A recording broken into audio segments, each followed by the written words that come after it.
ಹಳೆ ದ್ವೇಷದಿಂದ ವ್ಯಕ್ತಿ ಮೇಲೆ ಡೆಡ್ಲಿ ಅಟ್ಯಾಕ್, ಲಾಂಗು ಮಚ್ಚಿನಿಂದ ಅಟ್ಟಾಡಿಸಿ ಮಾರಣಾಂತಿಕ ಹಲ್ಲೆ. ಎಚ್ಎಲ್ ಠಾಣಾ ವ್ಯಾಪ್ತಿಯಲ್ಲಿ ಘಟನೆ.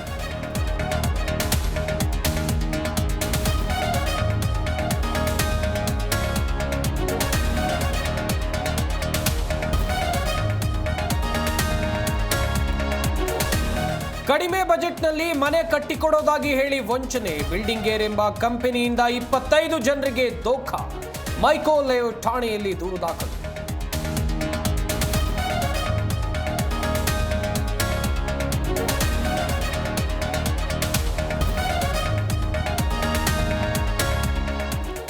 ನಾಳೆ ನಮ್ಮ ಮೆಟ್ರೋ ಸಂಚಾರದಲ್ಲಿ ವ್ಯತ್ಯಯ. ಬೆಳಗ್ಗೆ 2 ಗಂಟೆಗಳ ಕಾಲ ರೈಲು ಸಂಚಾರ ಬಂದ್. ಭಾನುವಾರ 7 ಗಂಟೆಯಿಂದ 9 ಗಂಟೆವರೆಗಿರಲ್ಲ ಮೆಟ್ರೋ.